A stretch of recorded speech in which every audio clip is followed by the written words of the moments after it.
Hello again, everyone, and welcome back to Reddit Aliens. I'm John, and as always, thank you so much for being here. Good topic, let's do it. What's the creepiest thing you've ever seen in the woods? Please remember to like, share, and subscribe. My friends and I were walking on Mount Arabia in Conyers, Georgia. It's a giant rock like Stone Mountain. We'd been there many times to smoke the devil's lettuce, so here we are, just cutting around a corner of pine trees, and there in this cut, where we usually sit, are 12 fully armed 1st century Roman soldiers and a hippie-looking dude nailed to a cross, just sitting there, the whole crucifixion. In the few moments I considered that I had completely lost my mind, the biggest of our crew stepped forward and basically screamed, "What the f—" These guys were religious zealots from a local nutjob church, and they were practicing this passion, which is the reenactment of the crucifixion of Jesus. We realized quickly that we were seriously outnumbered and unarmed, and made a hasty retreat. I will never forget those few moments of seeming madness, though. Never. I was hiking down off a mesa alone at night and kept getting the feeling that I was being watched. I had a headlamp that I was using in red mode because it was nearly out of batteries, and also to preserve my night vision, but mainly because it was almost out of batteries. Anyway, I get the feeling that I'm being watched for like the 3rd or 4th time, and I'm just like, what is this? So I turn around and turn the headlamp to spot mode, full bright white light. I see a shape or shadow quickly move behind some bushes like 25 yards behind me. Real low, real fast, real smooth.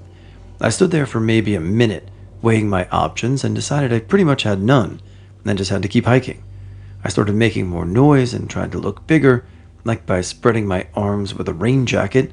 I also found a good-sized stick. The worst part was that I had to go back to red light mode as I knew I didn't have enough battery life to make it back to white light mode. I'd turn around occasionally and use the spot mode, and I saw green reflected eyes several times when doing so. Always about 25 yards off, always low to the ground. It seemed about the size of a deer, but deer don't hang out that low to the ground. Well, or follow you for miles. I turned around and saw these eyes probably about 10 times.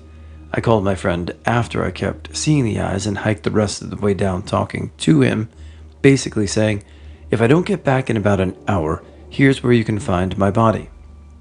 It was about a 5-mile hike, and my light was flickering and dying toward the end. It died after I got off the mesa, and I hiked the last few miles through fields without a light.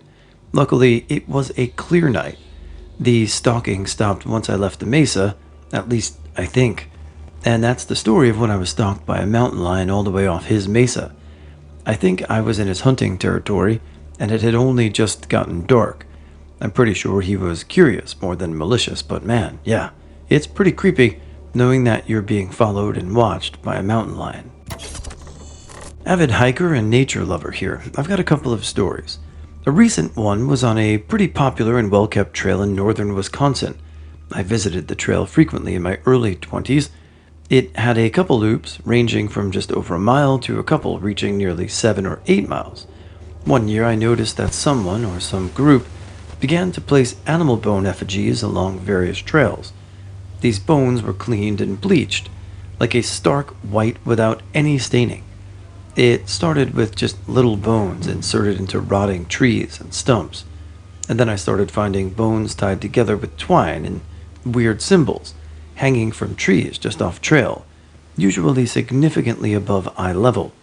Then I started to find entire deer limbs shoved into hollows of trees or between boulders, still bloody and raw, but strangely avoided by insects. Eventually, I started finding heaps of presumably deer meat just laying on a boulder off trail, dusted with forest detritus, yet strangely uneaten by animals or bugs. I'm sure it was just someone pulling pranks or some wannabe witchcraft stuff.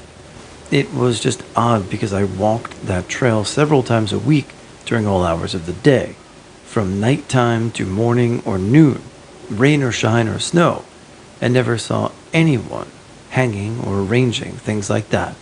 Detritus.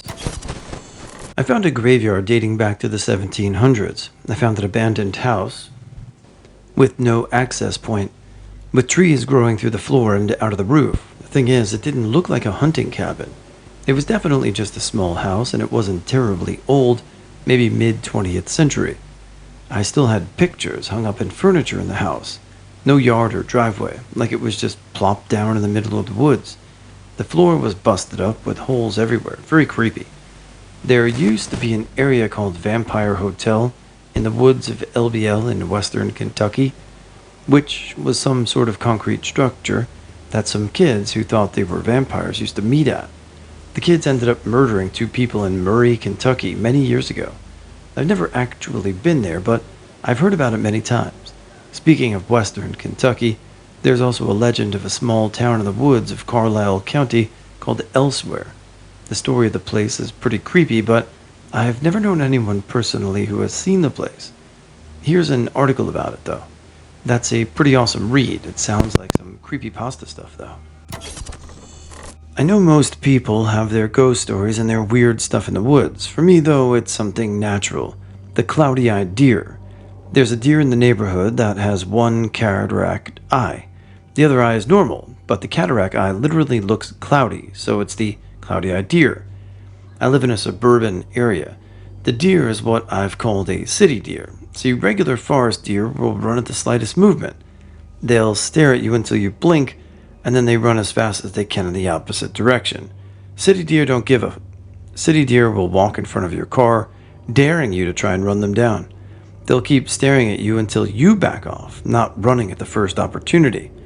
The cloudy-eyed deer is fearless, absolutely unfazed and unafraid. We had a big golden lab mix named Harvey. Cloudy-eyed deer actually chased Harvey around the backyard. My dad threw a rock at the deer, giving Harvey time to get inside. The deer just stared at my dad after the rock hit it, which made my dad run inside just as fast as the dog. Eventually the deer walked away, but it took a while. I've seen cloudy-eyed deer a few times, standing on someone's front lawn while other deer eat the grass. It will stare at me and just watch as I slowly drive by. It's creepy in a way I can't really put into words, like it's just a regular deer, but it's also not. It's the cloudy-eyed deer, and it will you up if you mess with it. I came across a cabin with the roof partially collapsed. There was no obvious access. There were still things like 1950s razors on an old sink. The creepiest thing was a table full of condolence cards and letters. They were scattered on the table with one old chair at the table. The person had lost his wife. One note stood out because it was written in hard pencil scratch. It said, "You can find me in the well." I went and found the well. It was concrete lined and so deep that I couldn't see the bottom. Rocks took forever to get to the bottom and made a thud noise, then splashed when I threw them in. I swear I heard the word "why" or "bye" come from the cabin. That was when I ran. I went back years later and the cabin collapsed, but the well is still there. My dog is generally really good around other people when walking. He doesn't pay any mind to them and continues walking. But one time I was walking with him and we passed this kind of middle-aged woman. She seemed relatively normal, but was walking sort of oddly with weird posture. Nothing else odd I could see. Anyway, my dog was not having it at all. He didn't want her anywhere near me. He started growling, barking, and snarling. It was so weird because he never acted like that. The lady didn't even have much of a reaction to it either. She kind of backed away slightly, but not the reaction you'd expect. I didn't feel like she was that off, but the dog wouldn't just start acting that way for no reason. He's been around all sorts of people before and never acted any different, so something had to be wrong. Anyway, it was kind of midwinter. Only footprints were the ladies coming in the opposite direction I was going, and you could clearly see them. But as soon as I got further along the walk, there was red stuff staining her footsteps. Not saying it was blood, but the thought was there. I never saw her again, but even though that was a few years ago, I still remember it almost perfectly. My dog has never acted like that since then. I don't know what the red stuff I saw was. Maybe she was just a normal person, and my dog just decided to act weird for some reason, but it weirded me out, and weirded my mother out, who was with me at the time. Some random guy just hitting a cigarette at 2 in the morning was over at a friend's house and decided to go to his local woods. We were just idiots and about half a mile from any house, just some random guy with a bag, a cigarette in his mouth, and a lighter in hand. We never went up to him, as we didn't know if he had a gun or knife. And keep in mind, we didn't have a four-wheeler or a dirt bike. We literally just walked out there to go to the other neighborhood that was across the woods. We just started at him from a distance, trying not to make a sound. We just slowly stared, walking backwards, and then just started to fully sprint. My friends did not live in a very safe neighborhood, and most people were always getting drunk and doing stupid and random things that they were most likely not supposed to do. So finding random people in random places like that is pretty sketchy. We used to park on dead-end streets or cul-de-sacs and smoke weed. This particular night I wasn't there, but they decided to go up to the state line in our hometown, which was residential but had a small park that sat at the bottom of a large hill. My friends were at the edge of the woods, away from the hill in their car, knowing to stay in the shadows as they were up to no good. Well, along came a cop patrolling the park, or to use it as a turnaround because the state line was right there. My friends quickly darted into the woods while ducking behind tree stumps or fallen trees. The cops, seeing the car, shined their light around the park and into the woods. My friends kept as still as possible and as hidden as they could. The cops rolled up to the top of the hill, assuming they couldn't be seen, and my friends would exit the woods and return to the car. And that's when they would be busted. Well, my friends were able to see the cop car and took the opportunity to run deeper into the woods. They remained there for another 30 minutes. The cops grew impatient and drove back down, searched the car, and purposefully set off the alarm as this was a quiet street. They assumed if there wasn't someone in the woods, a nearby house would shut it off. Well, my friends did nothing and let it go off for another 30 minutes or so. Eventually, the cops grew tired of waiting and took off. My friends are still waiting in the woods a bit, just in case. Eventually, they leave, and my friend drops off the rest of the guys at their homes and heads home himself. That night, the cops break into my friend's house, awaken his parents while they're sleeping in bed, and ask them why their car was at the park earlier that evening. The thing is, my friend's mom was a lawyer and knew what rights she had, but she also recognized that these cops absolutely don't care about the law and just play dumb. The next day, she told him about what happened. She was a chill hippie lawyer, so they didn't care. But she also told her son, my friend, to just be extremely careful for a few weeks, as they'd probably be watching him. This isn't the South or the Midwest. This is a very affluent city in Connecticut. I'd been harassed by cops for skateboarding and being a teenager that looked like he was up to no good, but the boundaries crossed that day seemed extra scary for me.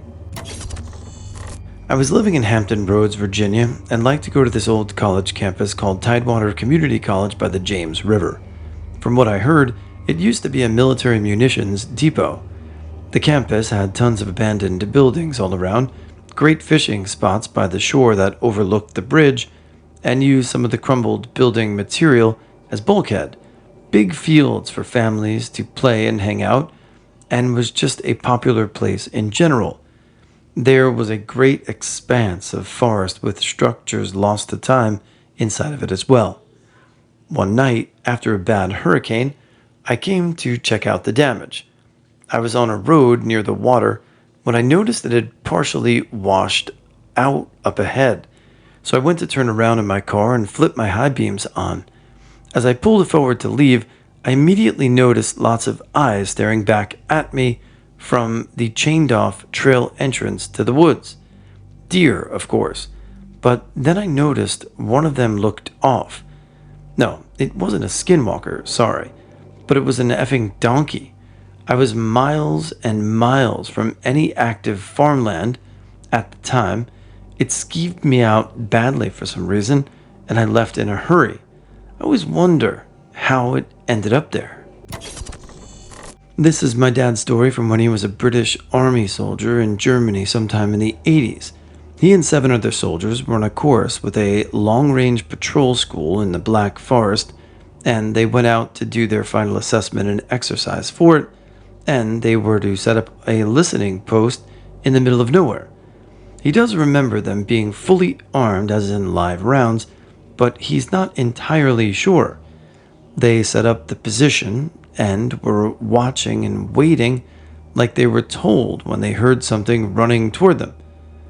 The way it's been described to me would be like an ostrich coming toward them incredibly quickly with no other sounds around them apart from the thumping of this thing's feet. He has emphasized several times that its feet made a lot of noise. All of them have had the same decision to huddle together as they were absolutely petrified of whatever was out there. They were so scared that when they got back to the camp, they all decided that they were sleeping next to each other. Oh, and all of them had exactly the same story and decided not to speak about whatever it was they'd seen or heard.